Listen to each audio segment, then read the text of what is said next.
Krishna, my friends. Welcome to Bhaktiville. This is Dasi Lane. We're here at the temple in Second Life. And with me are Shell Corleone and Bhaktimimulus and possibly Makelin Natabar on Facebook, listening to our live broadcast there. So more Nectar of Devotion tonight. Today is a special day. It's the appearance day of our Guru's Guru, Srila Bhaktisiddhanta Saraswati Goswami Maharaj. So let me say a few prayers to him first, then we'll start our reading. The pranam prayer for Bhaktisiddhanta is almost exactly like our prayer to Srila Prabhupada with the name changed. So Nama Om Vishnu Padaya Krishna Prashtaya Bhutale Srimati Bhaktisiddhanta Saraswati Iti Namane. So I offer my respectful obeisances unto His Divine Grace Bhaktisiddhanta Saraswati, who is very dear to Lord Krishna, having taken shelter at his lotus feet. Here's another one which I especially like. Sorry, I thought I had it right close by. Here it is. Madhur Yojvala Premadya Sri Rupanuga Bhaktida Sri Gora Karuna Shakti Vigrahaya Namostute. I offer my respectful obeisances unto you, the personified energy of Sri Chaitanya's mercy, who delivers devotional service which is enriched with conjugal love of Radha and Krishna, coming exactly in the line of the revelations of Srila Rupa Goswami. And then, Panchakalpa Tarubhyascha Kripsindubhye Vacha Patitanam Pavanebhyo Vaishnavebhyo Namo Namaha.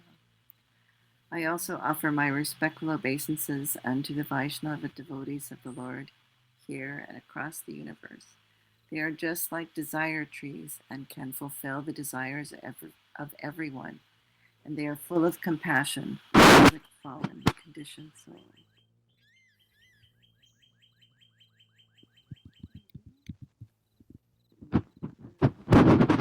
Chapter 26 in the book. We're about midway through the chapter that's titled Stimulation for Ecstatic Love.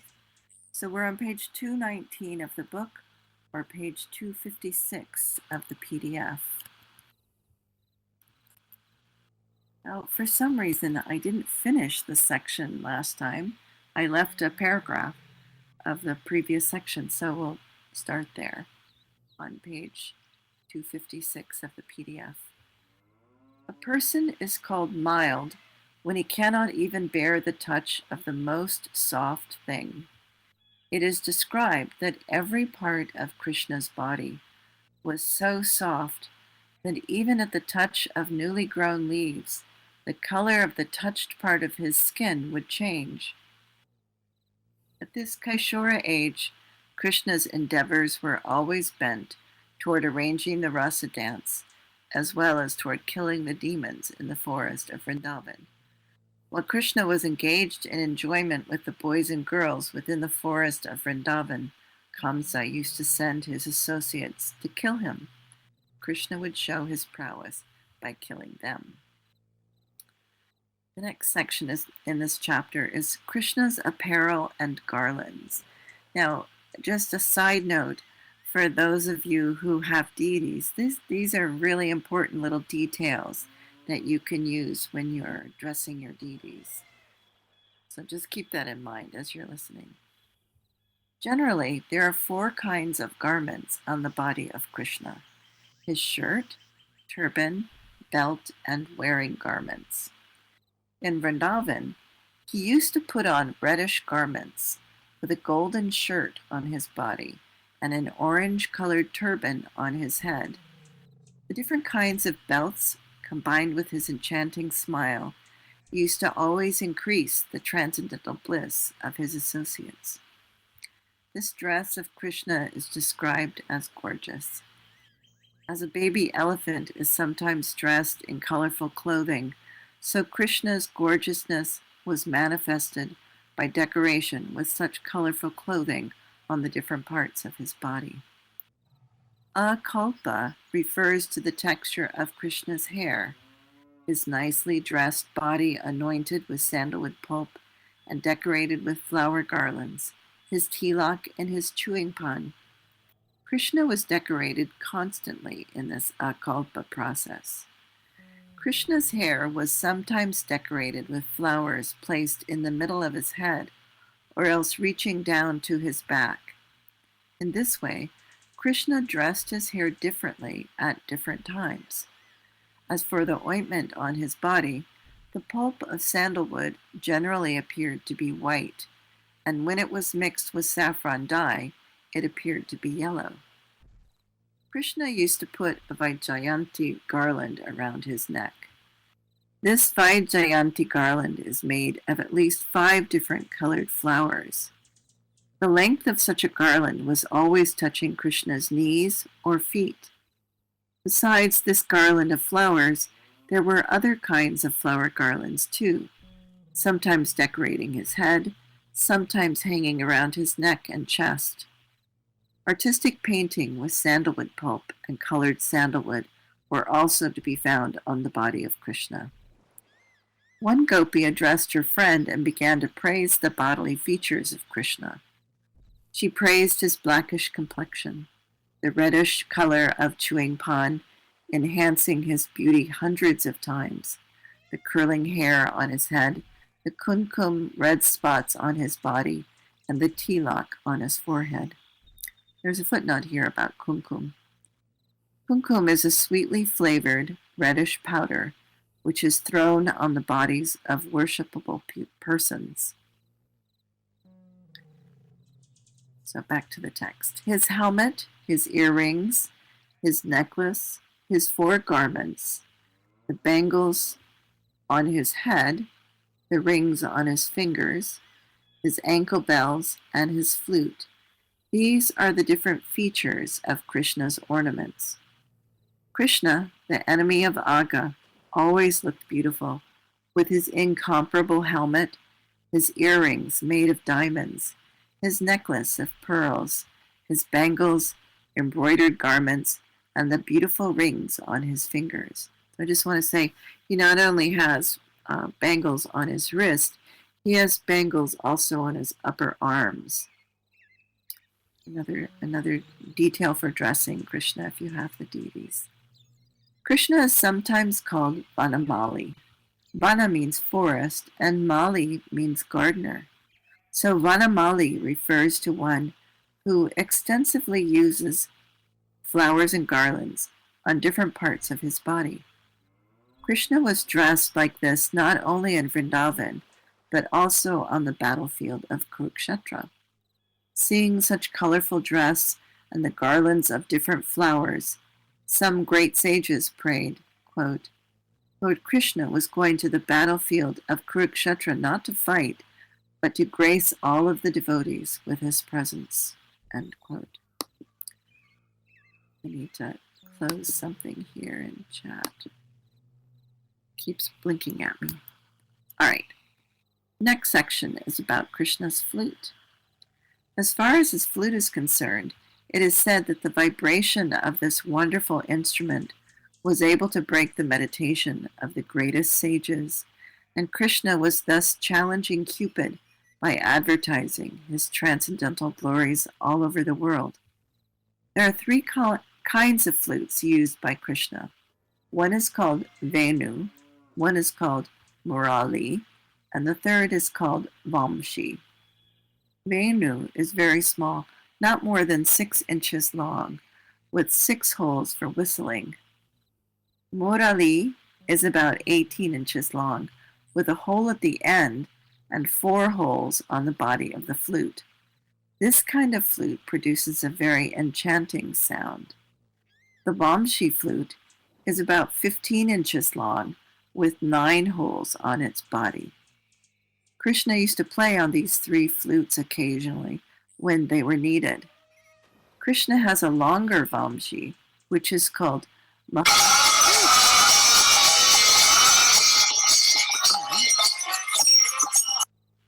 all of a sudden the kirtan started. Like, that's cool, but Unexpected. All right.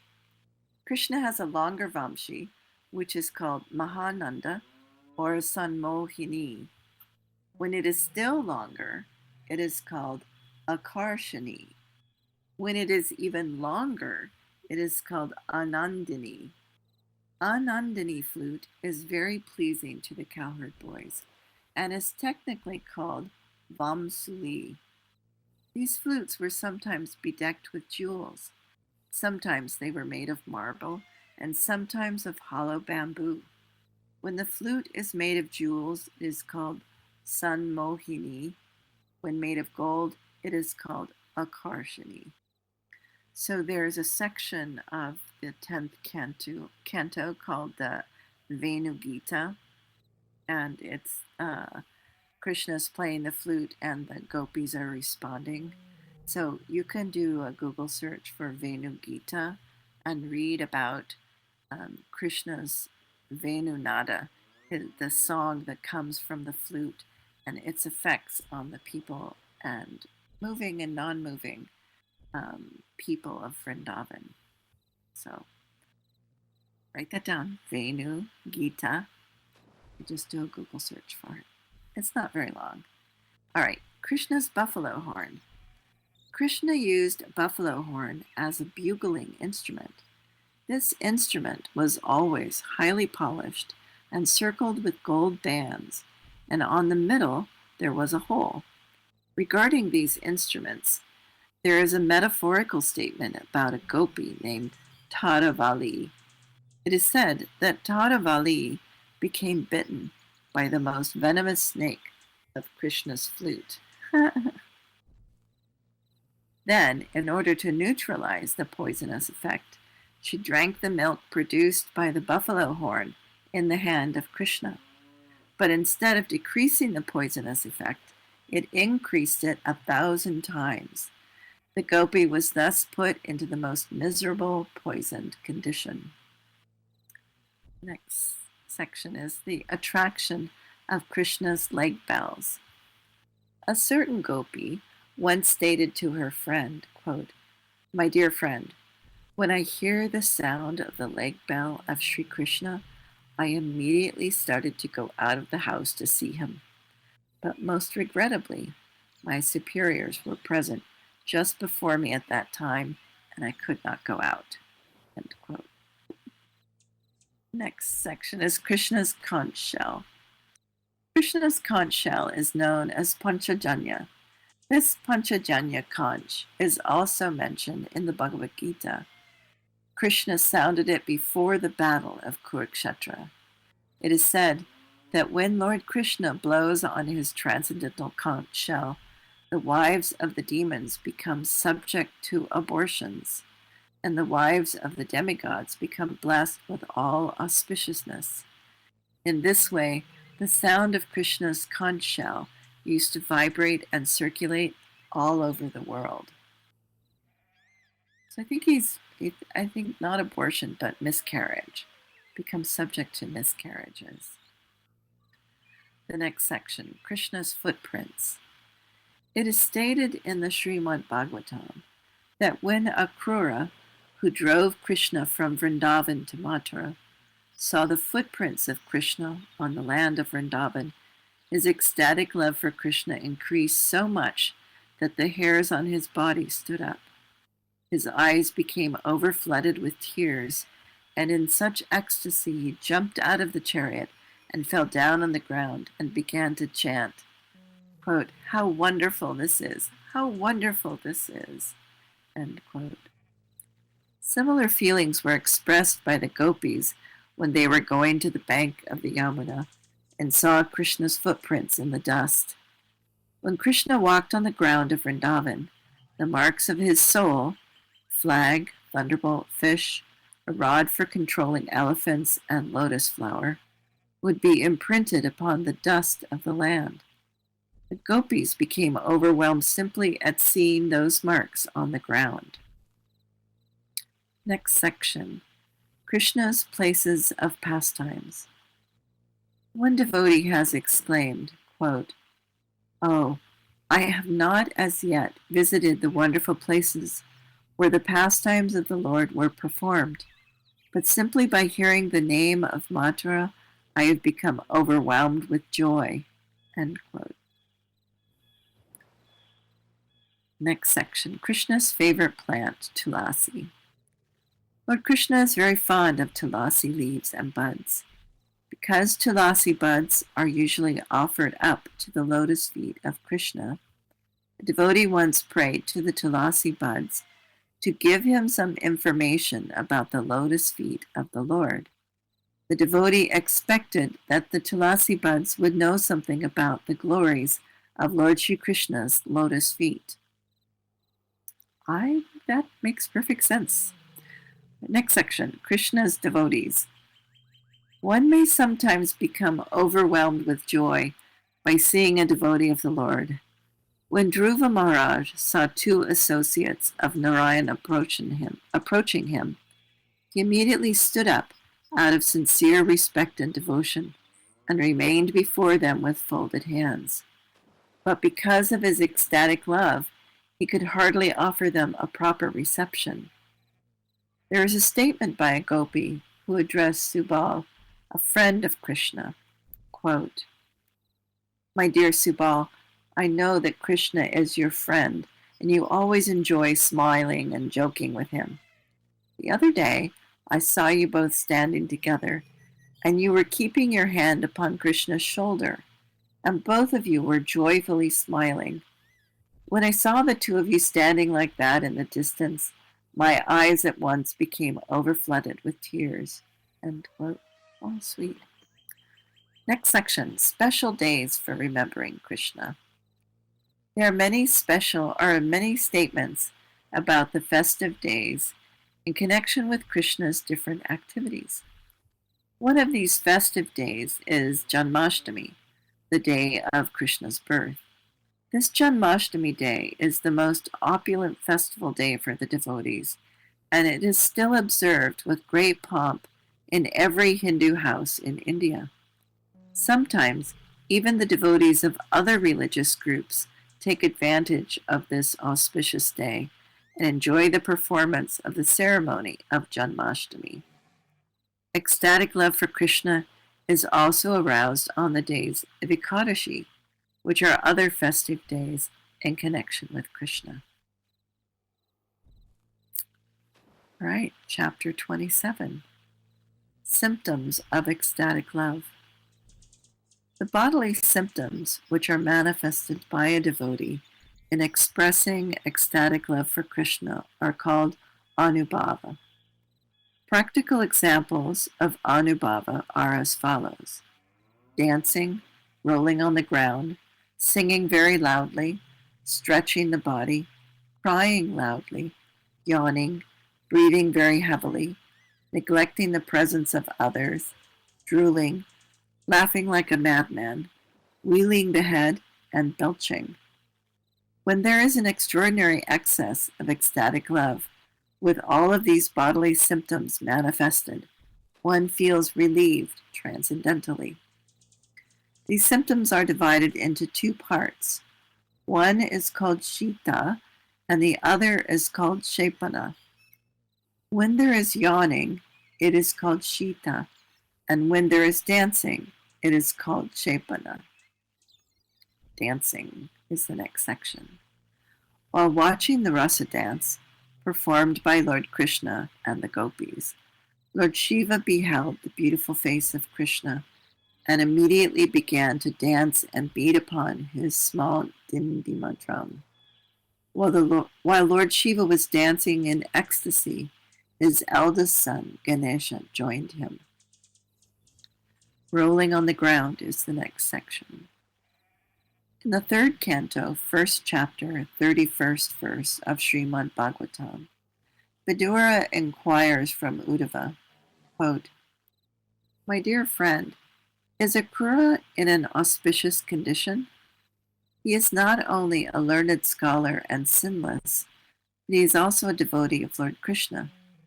He has such ecstatic love for Krishna that I have seen him rolling upon Krishna's footprints in the dust as if bereft of all senses." End quote.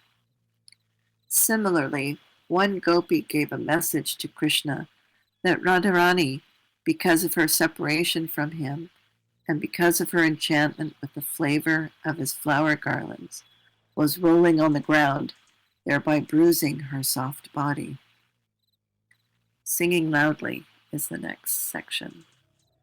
One gopi informed Krishna that when Srimati Radharani was singing about his glories, she enchanted all of her friends in such a way that they became stone-like and dull. At the same time, the nearby stones began to melt away in ecstatic love. Stretching the body is the next section. When there was stretching of the body of Narada Muni from chanting the Hare Krishna mantra, he chanted so loudly that it was apprehended that Lord Nrsimha had appeared. Thus all the demons began to flee in different directions. It is also said that sometimes when Narada, the carrier of the Veena, remembers his Lord Krishna in great ecstasy, he begins to stretch his body so vigorously that his sacred thread gives way. Oh, that's interesting. Crying loudly is the next section. A gopi once said to Krishna, quote, "My dear son of Nanda Maharaj, by the sound of your flute, Srimati Radharani has become full of lamentation and fear, and thus, with faltering voice, she is crying like a kurubi bird." And there's no end quote, but I'll say end quote. It is described that by hearing the vibration of Krishna's flute, Lord Shiva becomes very puzzled and begins to cry so loudly into space that the demons become vanquished and the devotees become overwhelmed with joy. Yawning is the next section. It is said that when the full moon rises, the lotus petals become expanded. Similarly, when Krishna used to appear before Radharani, her face, which is compared with the lotus flower, would expand by her yawning. Next section is breathing heavily. As far as breathing heavily is concerned, it is stated, quote, "Lalita, one of the gopis, is just like a chataki bird, which only takes water falling directly from the rain cloud and not from any other source," end quote. In this statement, Krishna is compared to the dark cloud, and Lalita is compared to the chataki bird, seeking only Krishna's company. The metaphor continues to say, quote, "As a heavy wind sometimes disperses a mighty cloud, so the heavy breath from Lalita's nostrils caused her to miss Krishna, but disappeared by the time she recovered herself," end quote. Next section is neglecting the presence of others. As far as neglecting the presence of others is concerned, the wives of the Brahmanas, who were performing sacrifices at Vrindavan, left home as soon as they heard that Krishna was nearby. They left their homes without caring for their learned husbands. Husbands began to discuss this amongst themselves. Quote, "How wonderful is the attraction for Krishna, that it has made these women leave us without any care," end quote. This is the influence of Krishna. Anyone who becomes attracted to Krishna can be relieved from the bondage of birth and death, which can be compared to the locked-up homes that were neglected by the wives of the Brahmanas. In the Padyavali, there is a statement by some devotees, quote, "We shall not care for any outsiders. If they should deride us, we shall still not care for them. We shall simply enjoy the transcendental mellow of chanting Hare Krishna, and thus we shall roll on the ground and dance ecstatically. In this way, we shall eternally enjoy transcendental bliss." End quote. Next section is drooling. As an example of the running down of saliva from the mouth, It is stated that sometimes when Narada Muni was chanting the Hare Krishna mantra, he remained stunned for a while, and saliva oozed from his mouth. Interesting. Next section is laughing like a madman.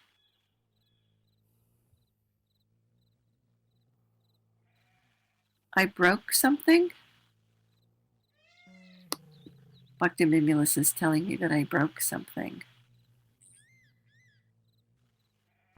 And he sent me a picture. I don't know what I broke. He'll let me know. Oh, there was noise. Oh, I see. Okay, so sorry. There was noise. Okay, I think I wiggled the table is what happened. So sorry. My apologies. Now I have to find where I was. Hang on. Okay, next section is laughing like a madman. When a devotee laughs very loudly like a madman, it is done out of an extraordinary agitation of ecstatic love within the heart. Such mad laughing is an expression of the condition of the heart, which is technically called attahasa. When a devotee becomes affected with this mental condition, his love is expressed through the lips. The laughing sounds, coming one after another, are compared to flowers falling from the creeper of devotion, which grows within the heart of the devotee. In the Chaitanya Charitamrita, devotional service to the Lord is also compared to a creeper, which rises up to the lotus feet of Krishna in Goloka Vrindavan. The next section is wheeling of the head. One gopi told her friend, quote, "It appears that Lord Krishna, the enemy of the demon Aga, has released from his mouth a whirlwind, which is acting on your head and is gradually proceeding to do the same to the other lotus-eyed gopis." End quote. The next section is belching. Sometimes belching also becomes a symptom of ecstatic love for Krishna. There is evidence of this in Purnamasi's address to one crying associate of Radharani. Quote, "My dear daughter, don't be worried because Srimati Radharani is belching. I'm about to offer a remedial measure for this symptom. Do not cry so loudly. This belching is not due to indigestion. It is a sign of ecstatic love for Krishna. I shall arrange to cure this belching symptom immediately. Don't be worried." End quote. The statement of Purnamasi is evidence that ecstatic love for Krishna is sometimes manifested through belching. Sometimes trembling of the whole body and hemorrhaging from some part of the body are also manifested in response to ecstatic love for Krishna. But such symptoms are very rare, and therefore Srila Rupa Goswami does not discuss any further on this point. The next chapter is chapter 28, Other Ecstatic Symptoms. I have a few minutes, so I'm just going to keep going. Existential ecstatic love for Krishna. When a devotee is always intensely affected by love for Krishna in a direct relationship with him, or even a little apart from him, his status is called existential ecstatic love. The symptoms originating from such existential ecstatic love are divided into three headings, namely moist, burnt, and dried up. Moist existential ecstatic love aroused in connection with Krishna is divided into two, direct and indirect. Radharani was weaving a garland of kunda flowers, and upon hearing the vibration of Krishna's flute, she immediately stopped her work. This is an example of direct, moistened, existential ecstatic love. Indirect, moistened, existential ecstatic love is described in the following statement. Krishna, who is also called Purushottama, is to the eyes of Mother Yashoda just like the cloud is to the eyes of the Chataki bird. When Krishna had been brought to Mathura, Mother Yashoda, being very anxious and angry, began to rebuke the king of Mathura. And we'll stop there. Well, this is an interesting chapter. I don't remember any of this. Moist, burnt, and dried up. So I look forward. So, Bhakti Mimula says, Radha belching, that's so cute. It's true. I agree. I agree. Yes, very nice. Very nice. Well, thank you so much for coming. I just got a message from Kandita that she forgot. So hopefully she can listen to this online when it's posted. All right, my friends, we'll have a wonderful celebration today. Are there any questions or comments about tonight's reading? Can you relate to them at all?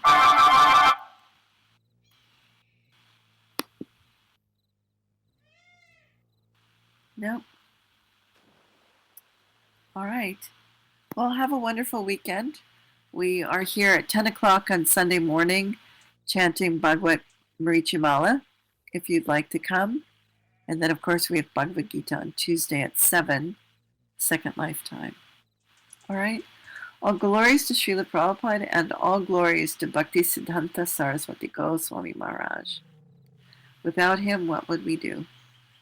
There would be no Prabhupada. We would be bereft. So thank you. Thank you, thank you. Take care. Hare Krishna.